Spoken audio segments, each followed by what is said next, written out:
Hello, Brad here. Just want to take you guys through a walnut slab coffee table that I just completed. The slab actually came locally that I milled and dried and flattened myself. Had to add a little few bow ties and some epoxy for some cracks. I want to do something a little different for the legs, so I came up with an oval design for the legs. So here, I actually made this on my CNC. I have a lathe attached, and I just kind of faked this. I'm sorry I didn't get this film, but you can see the idea. I just park my Z-axis over there, and I can just cut that shape out on the lathe. So here I've just made a little jig to drill the holes that I use for the threaded inserts that I use to hold the legs on. I have a little steel insert in that jig. You can see I machined that on the CNC also to match that profile. And here's just a little fixture to help me keep the threaded inserts straight.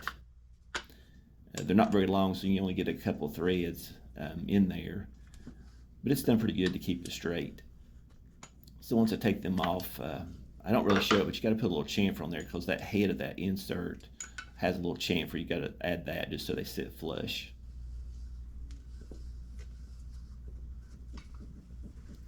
So here's a picture of the tabletop on the underside, and you can see the pockets that I milled with my CNC.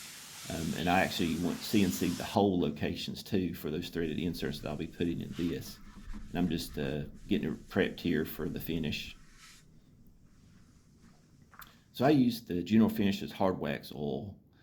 It's really the same as Rubio Monaco. It's a little cheaper and had it at the woodcraft store that's about an hour from me, so that's kind of why I chose it. And it's always, you just got to figure out how much to mix up because it always takes less than you think. So like I said, this is my second table, so I got a little closer on this one. I think I mixed up like 30 milliliters, which did the both sides of this tabletop and the legs.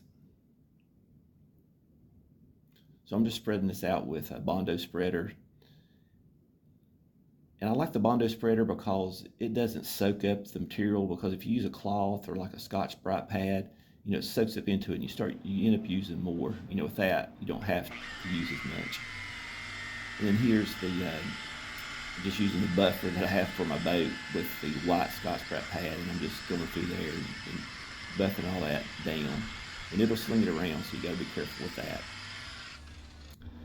So here I'm moving on to the legs while that hard wax oil dries. And it's kind of the same method. Just pouring it on and using the Bondo spreader.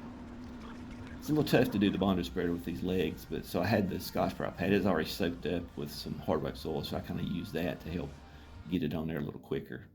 So here it's been about 15 minutes on the top. So I'm just wiping off all that hard wax oil. You don't want to leave any residue on there. So I'm just going on here with a paper towel, just getting all that excess. Then here I'm moving on to the top. And same method, spread it on there with the Bondo spreader. And I believe I may have used another 20 milliliters for the top. So about 50 milliliters total. So here I'm just, again, buffing it in there with that white Scotch-Brite pad, going over it and trying to get it spread out evenly. And then again, I've waited, it's been 15 minutes that has dried, and then I'm going back in with my paper towel to get every last bit of that oil off of there. So we'll just take a look around here. You can see what it looks like just with the fresh hard wax oil on there. I just love that ripple grain right there. Then had a little spalting right there that's really cool. Okay, I've let that hard wax oil cure for 5 days. It takes 5 to 7 days just based on shop conditions. So now I'm applying the hard coat. This is the Nano Coat kit I got from Blacktail Studio. Had the hard coat and top coat. So this is the hard coat I'm putting on, and I'm just going around the perimeter. And that kind of creates a wale of material, and then you can pull from that wale and kind of spread it across the middle. This is the second half. I'd already done the bottom half. I did it in 2 halves. It really does make the grain pop, and it does help the sheen. I really think it makes a big difference. The top coat doesn't do anything visually to it. It's supposed to just be for protection.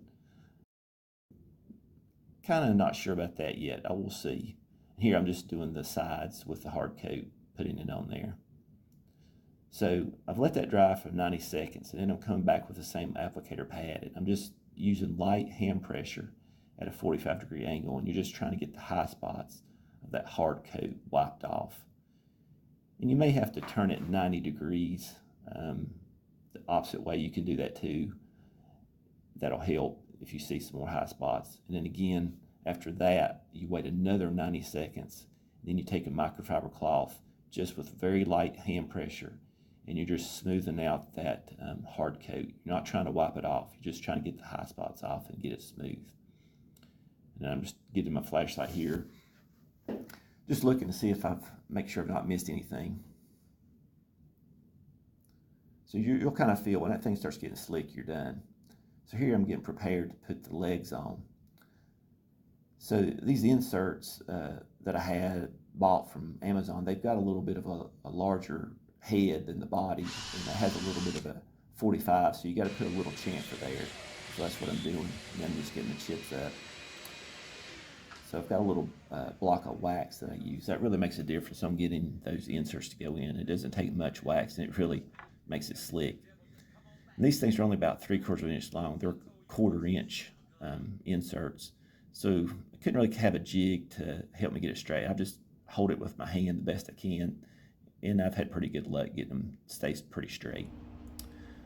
So here's the plates that I'm using to mount these legs on. This is some I milled myself out of 1/4 inch aluminum, and they just have countersink holes for the flathead socket cap screws that I used. So I just screw them in there, get them all started before you tighten them down.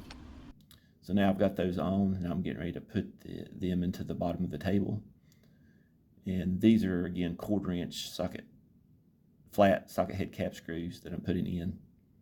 Sometimes you kind of have, the first table I built, I had to turn a couple of legs a different way to get them all to line up. This one, they all lined up on my first try, all 4 legs, so that worked out pretty good. So again, get them all started before you tighten them down.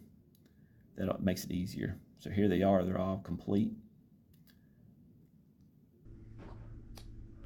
All right, here's the final build. Hope everyone enjoyed following along. Please give me a like and subscribe.